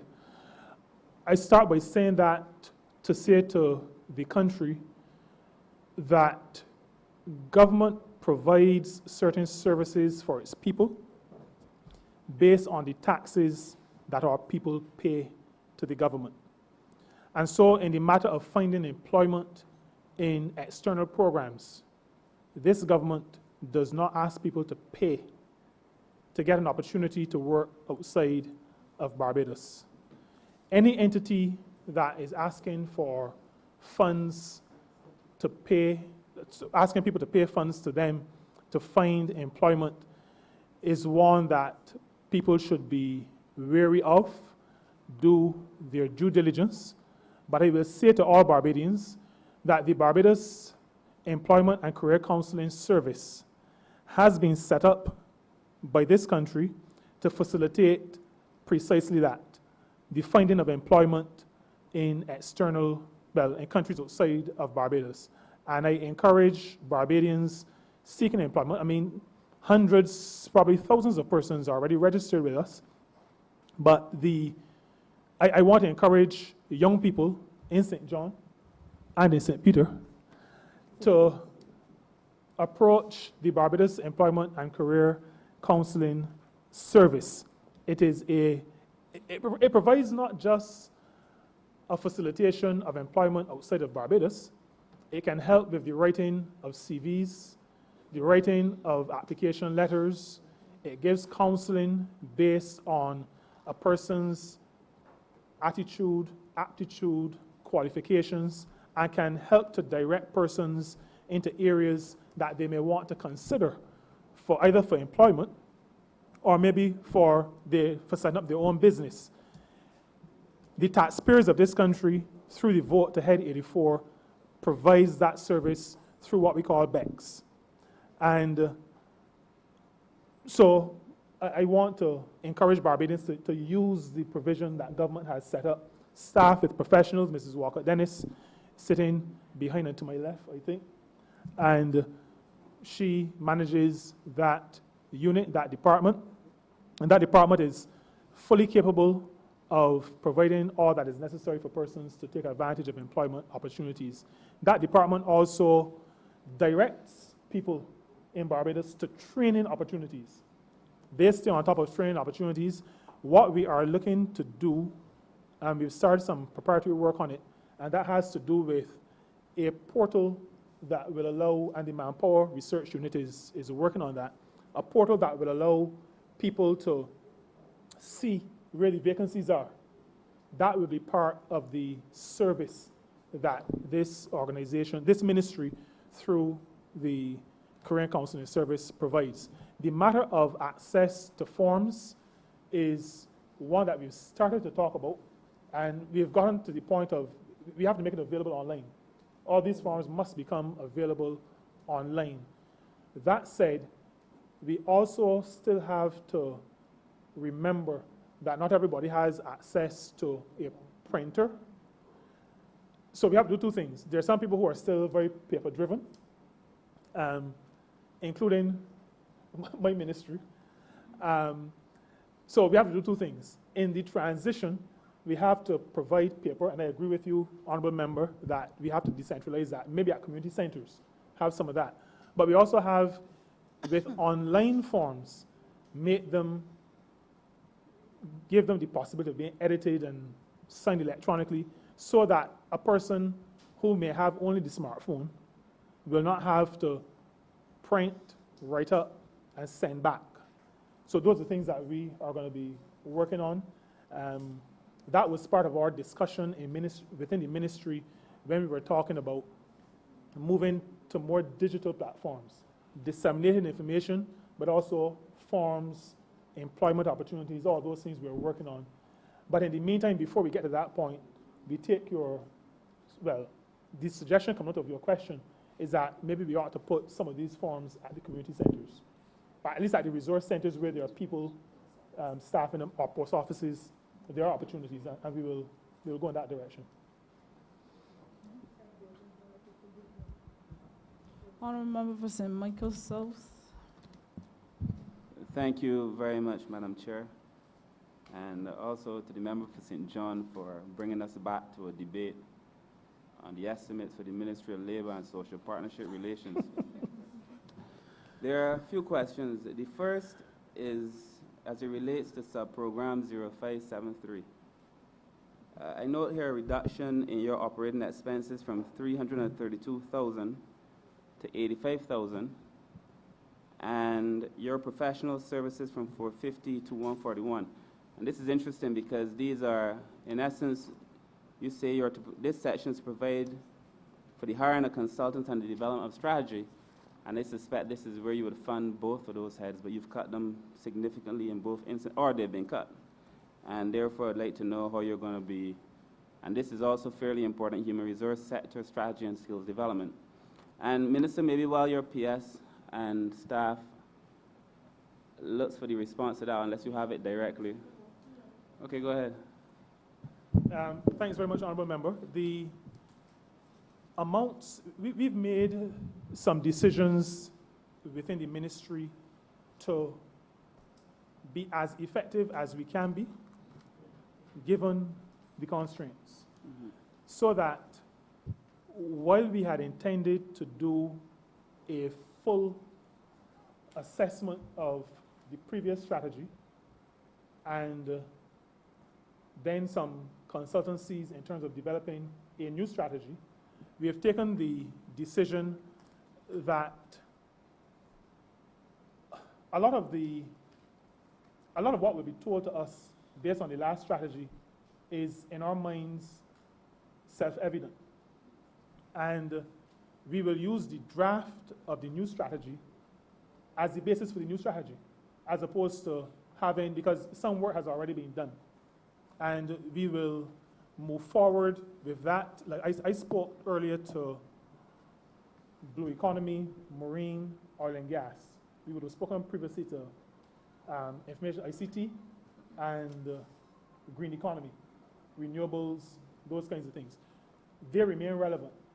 The new areas that we believe are already evident relate to oil and gas, as I indicated, marine, shipping, blue economy.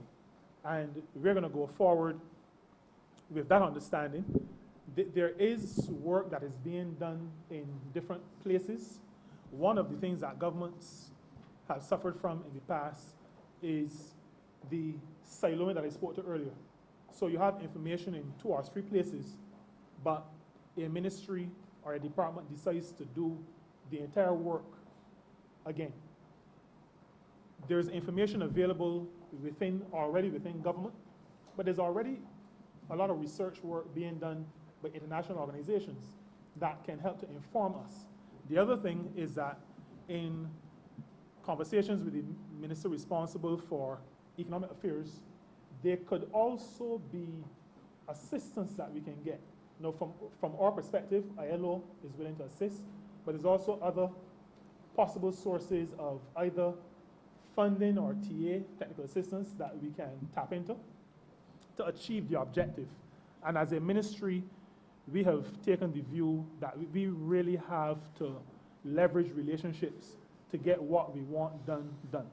So, for example, straighten off your question for a bit, just to say that for third sector development, we're going to have next month a facilitation exercise, but that's going to be done in conjunction with UNDP, as opposed to the ministry fronting and funding the entire exercise. There are partners that we're going to leverage relationships. Thank you, Minister. I'm happy to hear that the work of your ministry clearly then is not being compromised, but that you found an innovative way to proceed. Not that we would not like to have more money. I don't want to say that, but we will be effective with what we have. I'm sure you've just sent shudders down the spine of the 2 honourable members who sit to my left. Honourable Minister, the other question is, I received actually from a constituent as I was sitting here, and as you always say, you speak for the people in Rose Hill and Bosco Bell, I speak for the people in St. Michael South. I was asked the question in relation to the Employment Rights Tribunal. And I have a constituent whose sister had a case before the tribunal. It was tried, it was heard, and in September, I don't want to say the exact date, she received a ruling saying that her former employer was wrong, and it was a case of unfair dismissal, and had to pay a relatively significant sum of money by October 31st. It's on your website, so I know it's also true. And to date, nothing has been paid. And I'm trying to figure out what in law are the consequences for an employer not responding to the ruling of the tribunal, if there are penalties, if this stands up in a court, like what could she do now to ensure that these funds, and if there's nothing that the tribunal can do, then why would we take a tribunal decision seriously?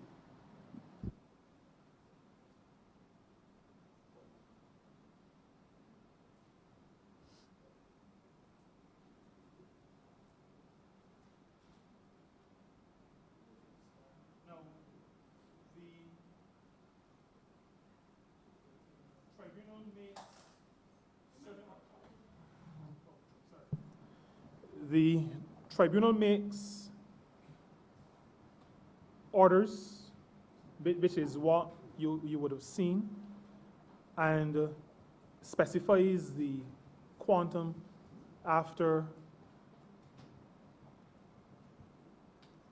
all the deliberations. Now, Section 47 of the Act says, where the tribunal makes an order or award in respect of the payment of a sum, and the chairman or deputy chairman of the tribunal certifies that the order or award has been so made, and specifies the terms of the order or award in the certificate, the order or award is enforceable as if it were an order made by a magistrate's court in civil proceedings. Now, the case that you speak to is not one that I am aware of, so that what we will do on leaving this place is to speak to the employer concerned, or the person who had employed, who's been found to be at fault in this situation, and to indicate to them that the enforcement is similar to the enforcement of a magistrate in a civil proceeding, in a civil matter. So it is enforceable. In other words, civil matters, bailiffs, those kinds of things, just as a magistrate in a civil court can enforce, the tribunal can enforce. Thank you, Minister. I look forward to you investigating on behalf of my constituent. Yes, no I more certainly questions, will. Madam Chair. What happens in the case when the employer is a government entity? Because they have a few constituents that would have won cases, not necessarily employment rights tribunal, but would have won cases for injury on the job or anything, and 10 years have gone and not a cent. Sorry, I forgot I have kept this on. Now, matters that relate to government, we came to office to serve the people and found a whole large number of these matters.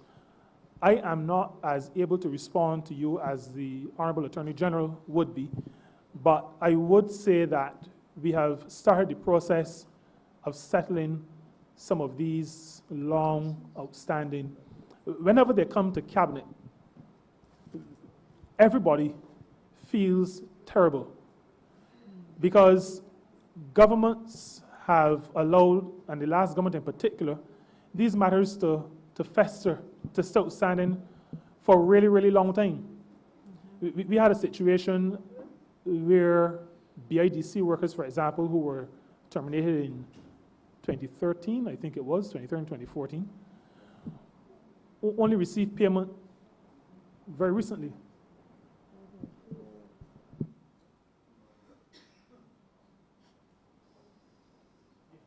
But what I was saying is that government has seen a lot of these long-standing matters, and those, because you were speaking specifically to, especially the ones in government, and has started the process of settling those matters.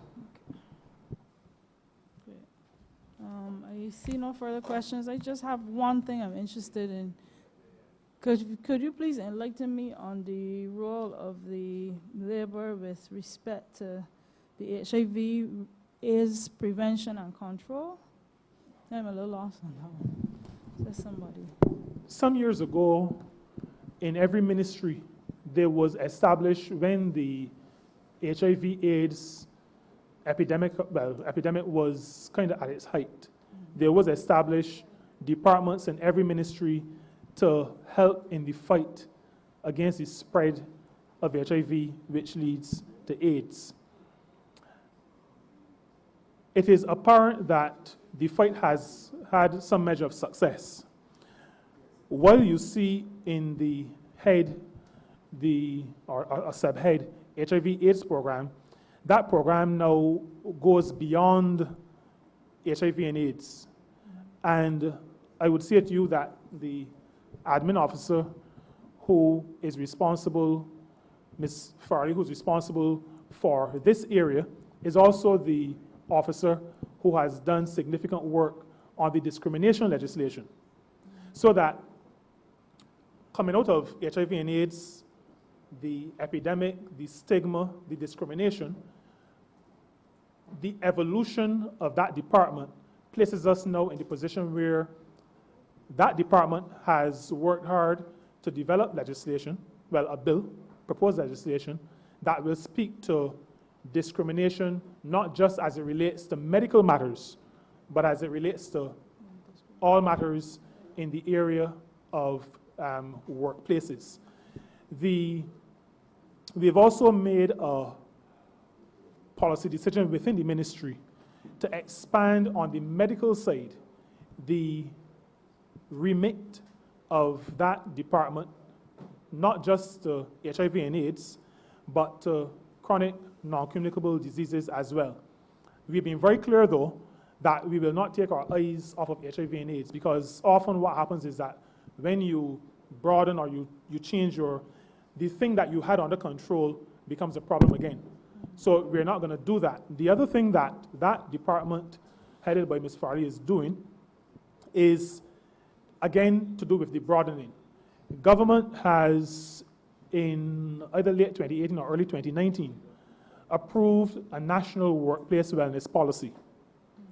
And that national workplace wellness policy is based on a number of pillars, 7, 9, I don't remember the number of pillars, but pillars that include physical health, but not limited to physical health, emotional, spiritual, psychological, etc.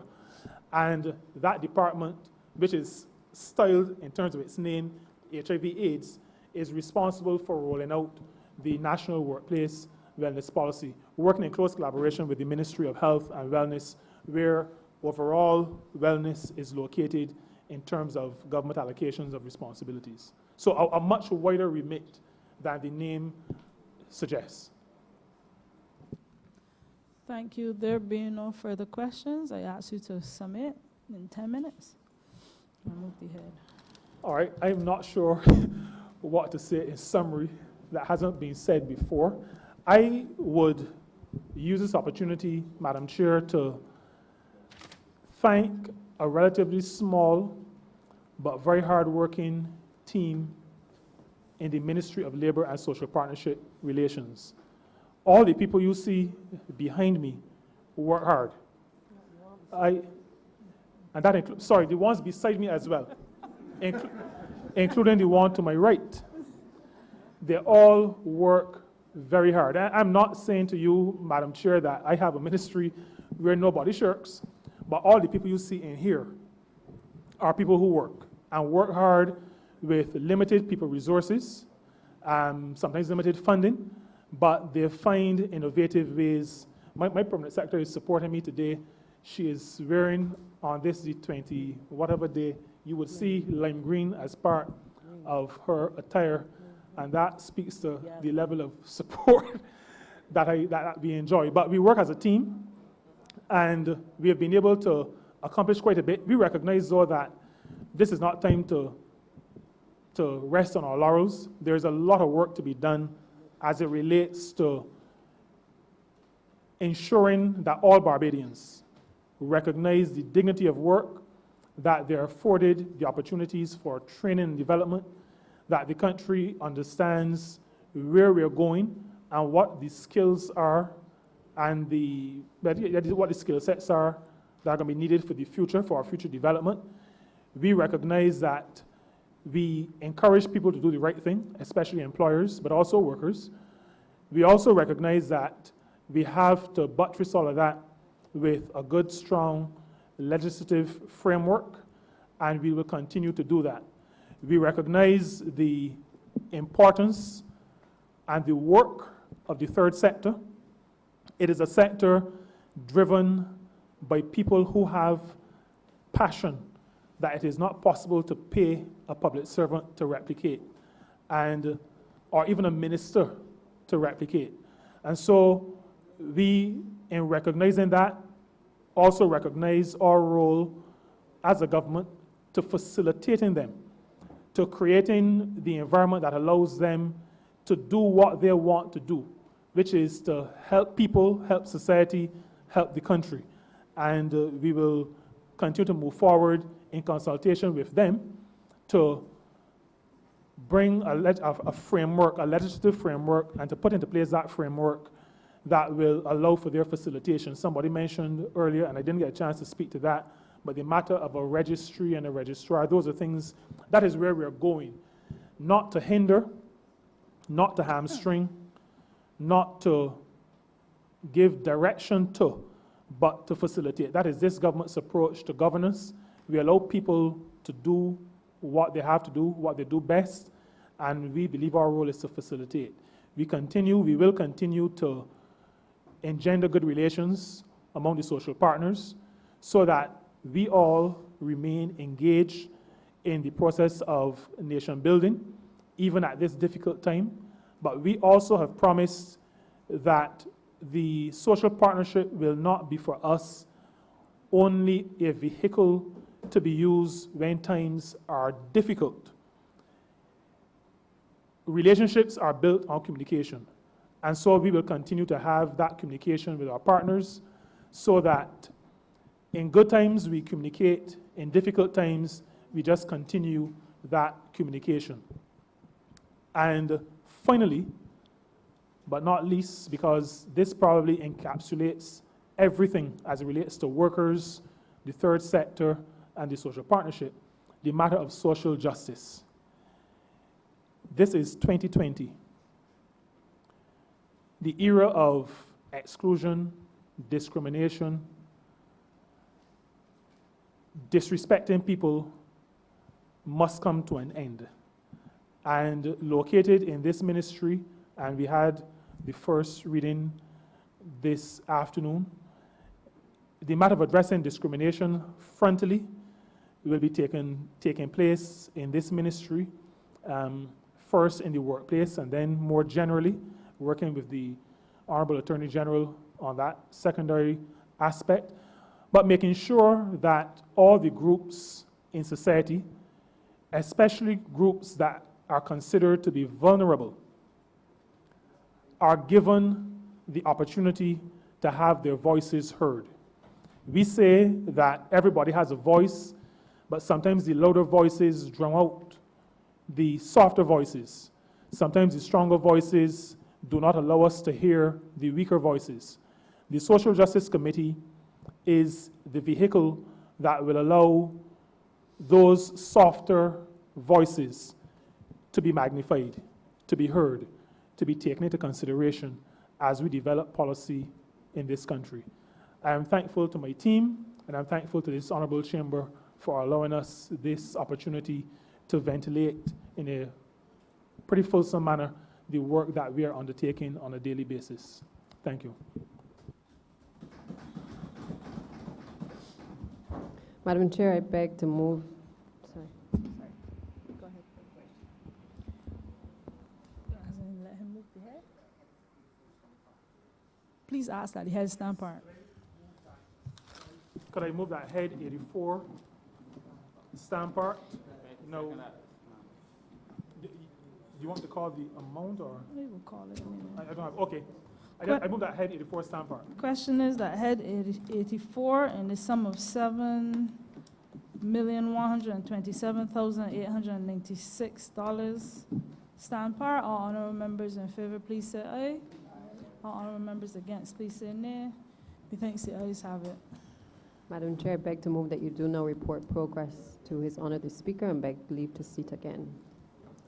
Question is that I now report to the Honourable Speaker, beg for leave to sit again. All honourable members in favour, please say aye. All honourable members against, please say nay. Methinks the ayes have it.